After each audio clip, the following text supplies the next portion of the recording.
जय हिंद दोस्तों। स्वागत है एक बार फिर से आपके अपने चैनल A2B2 स्टडी पर।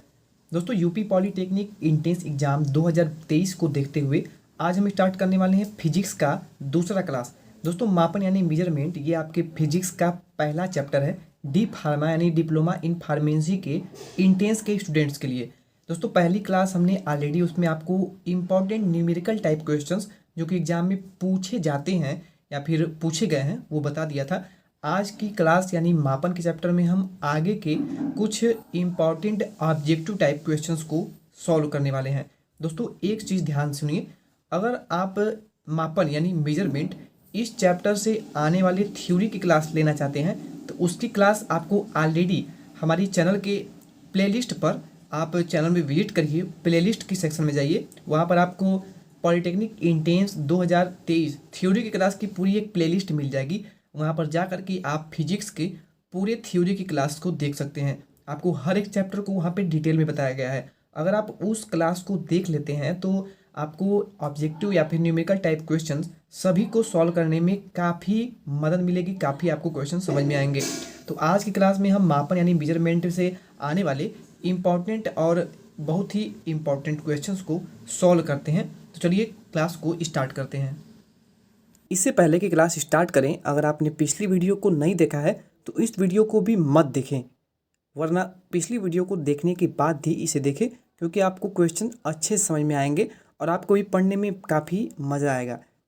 एंगस्ट्रॉम किस भौतिक राशि का मात्रक है? आपका पहला क्वेश्चन है, एंगस्ट्रॉम किस भौतिक राशि का मात्रक है?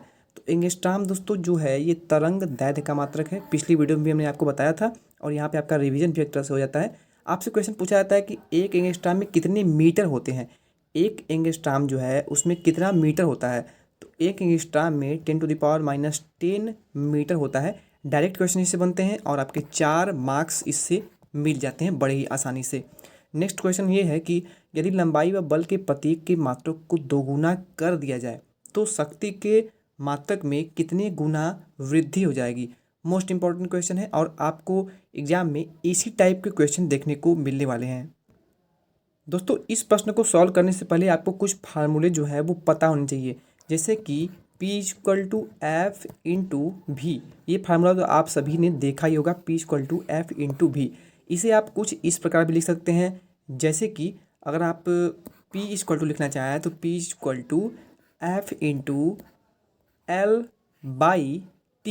ठीक है, V=L/T के अकॉर्डिंग आपको यहाँ पे मैं लिख देता हूँ। V आप लिख सकते हैं V=L/T। इसके अकॉर्डिंग हमने यहाँ पे कर लिया है P=F/L/T। दोस्तों प्रश्न अगर आप पढ़ेंगे तो प्रश्न में दिया गया है कि यदि लंबाई व बल के प्रत्येक के मात्रक को दोगुना कर दिया जाए। जो भी आपको प्रश्न में दिया गया है ना, सेम आपको वही करना है। प्रश्न में दिया है कि अगर लंबाई और बल के प्रत्येक के मात्रक को दोगुना कर दिया जाए। दोगुना यानी देखिए आपका लंबाई क्या है, लंबाई तो एल ही ना है, और बल क्या है, बल एफ यानी फोर्स। तो अगर हम दोनों को दोगुना कर दें, यानी कि फोर्स यानी बल को हमने दोगुना कर दिया, ठीक है। इसके साथ साथ जो लंबाई है यहाँ पे हमने 2F मान लीजिए लिख लिया, क्योंकि हमने दोगुना कर दिया है, इनटू एल यानी लंबाई को भी दोगुना कर दिया है, तो यहाँ पे मान लीजिए 2L लिख दिए हम। नीचे आपका T है ही और P जो है वो इक्वल टू में है।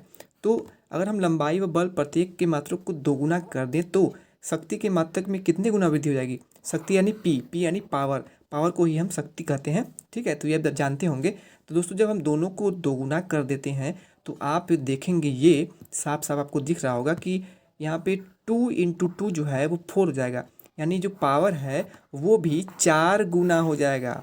तो यही तो आपको प्रश्न में पूछा गया है, इसीलिए इस क्वेश्चन का जो करेक्ट आंसर होगा वो होगा ऑप्शन नंबर बी यानी 4 गुना।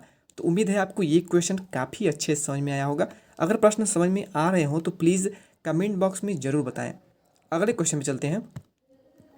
नवा क्वेश्चन आपको दिख रहा होगा, CGS पद्धति में दोस्तों मात्रक जो होते हैं वो उसकी अन्य अन्य पद्धतियाँ होती हैं, जैसे कि आपने SI पद्धति पढ़ा होगा, MKS यहाँ पे मैं लिख देता हूँ 3 पद्धतियों को। जैसे कि आपका एक हो गया CGS, एक होता है SI पद्धति और एक आपका है MKS पद्धति। इन सब के बारे में आपको थ्योरी वाली क्लास में डिटेल में बताया गया है। यहाँ पे हमको केवल ऑब्जेक्टिव क्वेश्चन सॉल्व करना है, तो चलिए इसको हम सॉल्व कर लेते हैं। CGS पद्धति में श्यानता का मात्रक पॉइज है। दोस्तों सीजीएस पद्धति में जो श्यानता है ना, श्यानता, इसका जो मात्रक होता है वो पॉइज होता है। ये भी आपको क्वेश्चन में ही एक आंसर दिया हुआ है, तो इसको आपको याद होना चाहिए। सीजीएस पद्धति में श्यानता का जो मात्रक है वो होता है पॉइज। इसके साथ साथ तो निम्न में से कौन सा संबंध सत्य है, ये आपको बताना है। तो दोस्तों जो एक यहाँ पे 10 पॉइज जो होता है ना, यहाँ पे प्रश्न को पढ़िए और इसका आंसर दीजिए। एक पी आई जो है वो 10 पॉइज के बराबर होता है। क्या होता है? एक पी आई जो है वो 10 पॉइज के बराबर होता है। आपको केवल इतना याद करना है, क्योंकि हम इसके अगर डिटेल आपको बताने लगे तो आपको समझ में नहीं आएगा। यहाँ पर आपको बता भी देते हैं ताकि आपको ये ना लगे कि सर हमें पूरी बात नहीं बता रहे हैं। देखिए पी जो है ये पॉइज को दर्शाता है। पी इक्वल टू आपका होता है ग्राम पर सेमी सेकेंड, ठीक है। एस सी हमने लिख दिया यहाँ पे, सी यानी आपका सेंटीमीटर हो गया और एस जो है वो आपका सेकेंड यानी समय को दर्शाता है। पी इक्वल टू ग्राम पर सेंटीमीटर सेकेंड होता है। और इसके साथ साथ अगर हम पी आई का मात्रक देते हैं तो पी आई इक्वल टू आपका होता है किलोग्राम पर मीटर सेकेंड। ये होता है पी आई इक्वल टू। आपको निकालना है कि 10 पी इक्वल टू कितना पी आई होता है, या फिर एक पी आई इक्वल टू कितना होता है। एक पी आई इक्वल टू कितना होता है, यहाँ पे तो आपको आंसर दे दिया गया है, पर एक पी आई इक्वल टू क्या होता है। तो दोस्तों यहाँ पे हम लिखेंगे 1000 ग्राम, ठीक है। 1000 ग्राम, 1 किलोग्राम बराबर क्या होता है, यहाँ पे किलोग्राम दिया हुआ है ना, किलोग्राम पर मीटर सेकेंड, तो 1 किलोग्राम बराबर 1000 ग्राम। ये सब बेसिक रीतें तो आपको पता ही होंगी। तो 1000 ग्राम यहाँ पे हम करेंगे इंटू बाई 1/, क्योंकि यहाँ पे सेंटीमीटर में दिया हुआ है इसलिए हम इसको मीटर में चेंज करेंगे, तो 1/100 आपका हो जाएगा। जब आप 1/100 करते हैं तो ये आपका हो जाएगा पर सेंटीमीटर में, यानी कि इसको हमने ये तो सेंटीमीटर में है ना, पर जब हम इसको 1 से भाग देते हैं 100 से तो ये आपका मीटर में चेंज हो जाता है। जब इसे आप सॉल्व करेंगे तो आपका क्या होगा, यहाँ पे हम थोड़ा कलर चेंज कर लेते हैं। आपका ये 2 जीरो से 2 जीरो जो है वो कैंसिल आउट हो जाएगा। आपका बचेगा ओनली 10, जो कि आपका एक P I equal to 10 poise के बराबर हो जाएगा।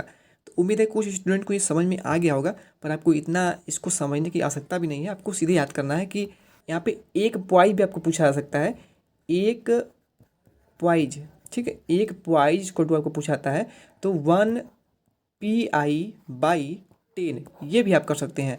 पर आपको पोस्ट क्वेश्चन में पूछेगा कि एक पी आई बराबर क्या होता है, तो एक P I equal to 10 poise के बराबर होता है, ठीक है। अब चलते हैं अगले क्वेश्चन पे। निम्नलिखित भौतिक राशियों के किस निकाय को मापन में प्रयुक्त नहीं किया जा सकता। निम्नलिखित भौतिक राशि में से किस निकाय को मापन में प्रयुक्त नहीं किया जा सकता।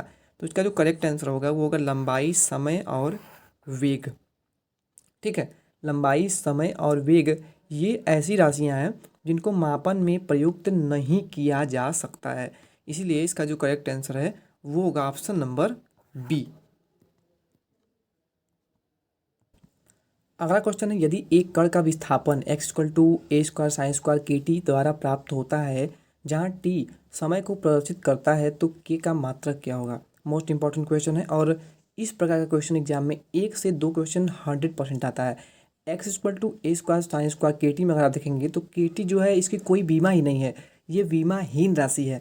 बीमा के बारे में देखने के लिए, जानने के लिए आप हमारी थ्योरी वाली क्लास को ले सकते हैं।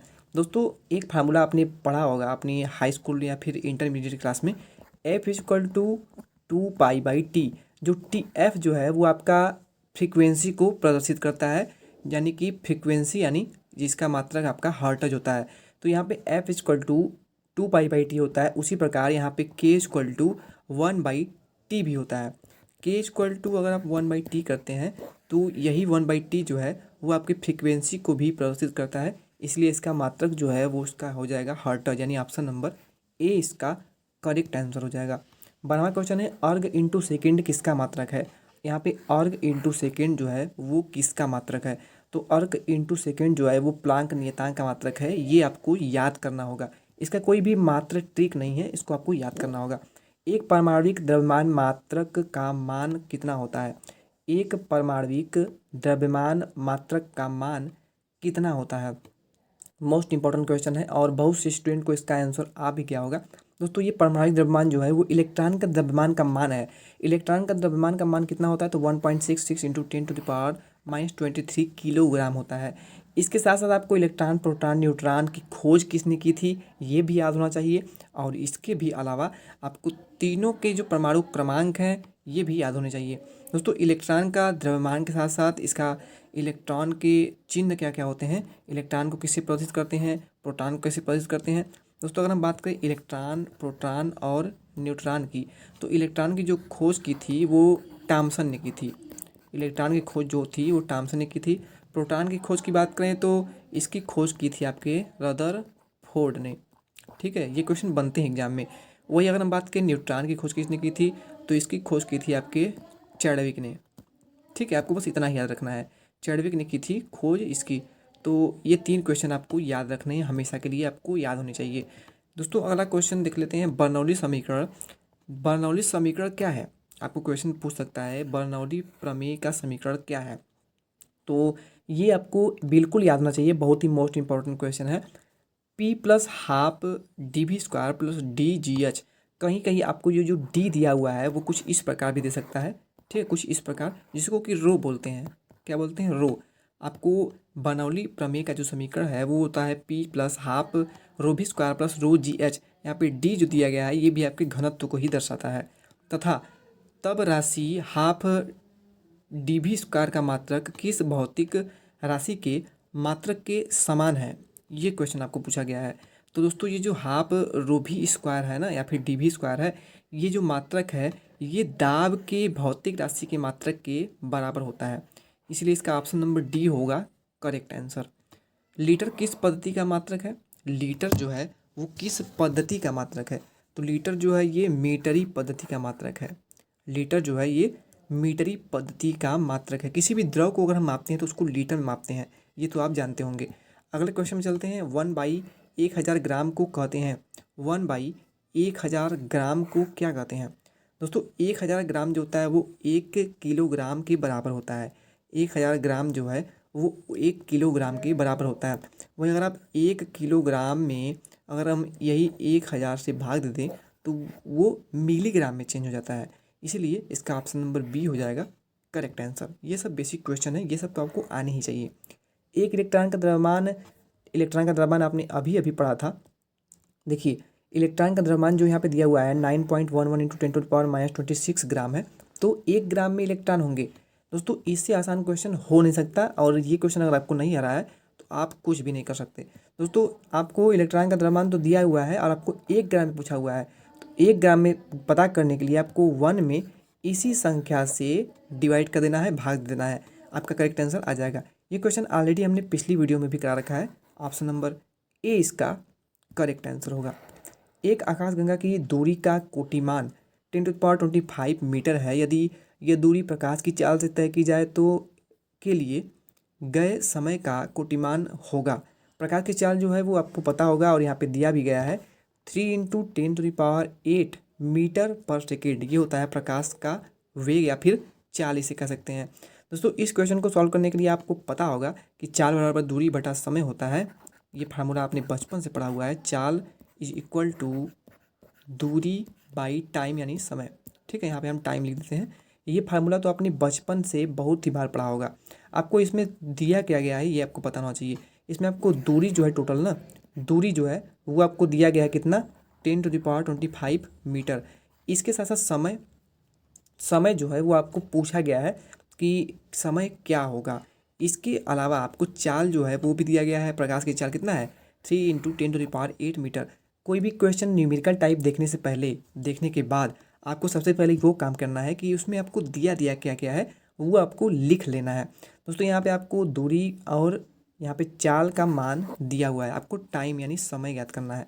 तो समय ज्ञात करने के लिए समय इज इक्वल टू आपका हो जाएगा दूरी बटा चाल। ठीक है, ये तो आपको पता ही होगा। दूरी आपको टोटल दिया हुआ है 10⁻25 मीटर, और यहाँ पे चाल जो है वो प्रकाश की चाल दिया हुआ है 3 × 10⁸ मीटर पर सेकेंड। इसी को आपको सॉल्व करना है। दोस्तों यहीं पे आपका जो प्रश्न है ना वो सॉल्व नहीं हो जाता है। यहाँ पे आपने देख लिया कि यहाँ पे आपको पूछा क्या है, तो आपको पूछा गया है समय का कोटिमान क्या होगा। आपको समय तो पता चल गया, पर समय का कोटिमान आपको पूछा हुआ है। इसके आगे सॉल्व करने के लिए आप जानते हैं कि जब घात को हम ऊपर ले जाते हैं तो वो माइनस हो जाता है, यानी ऊपर वाले जो भी घात है उससे घट जाता है। तो यहाँ पे 10⁻25 है, जब 8 को उसमें से घटाएंगे तो आपका कितना आएगा, आपका आएगा यहाँ पे 25 में से जब आप 8 को घटाएंगे तो आपका 5 जाएगा तो 20 बचेगा, और 20 में से जब आप इस 3 को माइनस कर देंगे तो आपका बचेगा 17। ठीक है, 17 आपका बचेगा घात में। तो यहाँ पे हम ऊपर लिख रहे हैं, आप यहाँ पे ऊपर देख लीजिए ताकि आपको विजिबल हो। हम यहाँ पे कलर चेंज कर लेते हैं। यहाँ पे आपका इक्वल टू हो जाएगा 10⁻17 ऊपर, और नीचे आपका बचा हुआ है 3, ओनली 3। 10⁻17 में आपको 3 से डिवाइड करना है। 10⁻17 में आपको इस 3 से डिवाइड करना है। जब इसे आप डिवाइड करेंगे, मान लीजिए अगर आप एक 10 को बाहर ले लेते हैं इनटू में, और यहाँ पे आप 16 कर लेते हैं, तो ये तो आप कर ही सकते हैं। ठीक है, एक 10 को हमने बाहर ले लिया। इस 10 को जब आप 3 से डिवाइड करते हैं तो आपका आएगा 3.33 समथिंग आएगा, इंटू 10⁻16 तो आपको बचा हुआ है। दोस्तों इतना आपको काम कर लेना है, कोई भी क्वेश्चन देखने के बाद उसको डिवाइड कर लेना है। उसका जो एक्चुअल आपका मान आ गया है ना, इसके बाद आपको मेन एक काम करना है, और वो एक काम ये करना है, आपको कोटि मान निकालना है। कोटि मान निकालने के लिए आपको देखना है कि ये जो संख्या है वो किस संख्या का वर्ग हो सकता है। दोस्तों आप देखेंगे तो अगर आप 10 का जब वर्ग निकालेंगे, 10 को जब आप कड़ी से बाहर निकालेंगे तो ये आपका 3.33 समथिंग आएगा। जिस प्रकार समझिए, अगर आपको यही जो मान है 9 इंटू 10⁻16 देता, 10⁻16 यहाँ पे दिया होता, तो आप क्या करते, 9 का वर्ग निकालते तो सीधे सीधे 3 आ जाता, सीधे सीधे 3 आ जाता। पर यहाँ पे आपको 10 दिया हुआ है, वो भी रूट में। जब 10 को आप रूट से बाहर निकालते हैं तो आपका ये 3.33 समथिंग आता है। इसी के लिए हम क्या करते हैं, ये जो 3.33 आया हुआ है ना, इसको हम रूट में करने के लिए यहाँ पे हम इन द रूट 10 लिख सकते हैं। इसको हम इन द रूट 10 लिख सकते हैं। और दोस्तों इन द रूट 10 जो है, इसे हम 10⁻16 के मल्टीप्लाई के रूप में भी लिख सकते हैं, क्योंकि इन द रूट 10 जो है इसे हम 10⁻1 लिख सकते हैं। इसीलिए यहाँ पर 10⁻16 इंटू 10⁻1, ये दोनों आपस में जुड़ करके आपका जो एक्चुअल मान है उसको 10⁻17 कर देते हैं। तो यहीं पे आपको समय पूछा गया था, समय यानी टाइम, समय जो है वो आपका हो जाएगा 10⁻17। ठीक है, तो यही आपका ऑप्शन नंबर डी जो है वो करेक्ट आंसर हो गया। दोस्तों अगर आपको ये क्वेश्चन थोड़ा समझ में नहीं आया है तो आप वीडियो को एक बार रिवर्स करके देख लीजिए। लेकिन अगर आपको कोटिमान निकालना बिल्कुल भी नहीं आता है तो आप हमारी थ्योरी वाली वीडियोज़ को ज़रूर देख लीजिए, उसके बाद भी आपको ये क्लियर हो पाएगा। तो आज की क्लास को यहीं पे हम समाप्त करते हैं। आज आपने कुछ इंपॉर्टेंट क्वेश्चन को सॉल्व किया। नेक्स्ट क्लास में हम इसके और भी इंपॉर्टेंट क्वेश्चन को सॉल्व करेंगे। दोस्तों जैसा कि हमने आपको पहले ही बताया कि हम हर एक चैप्टर से आने वाले इंपॉर्टेंट क्वेश्चन को सॉल्व करेंगे, और हर एक चैप्टर पे हम कम से कम 3 से 4 क्लासेस लेंगे, जिससे उस चैप्टर का पूरा हर एक चीज़ को क्लियर कर लिया जा सके। तो आज की क्लास आपको कैसी लगी हमें कमेंट बॉक्स में ज़रूर बताएं। कोई भी डाउट, कोई भी समस्या हो तो आप हमें कमेंट बॉक्स में पूछ सकते हैं। दोस्तों डेली क्विज के लिए आप हमारी टेलीग्राम चैनल पर ज्वाइन कर सकते हैं, जिसका लिंक आपको इसी वीडियो के डिस्क्रिप्शन में भी देखने को मिल जाएगा।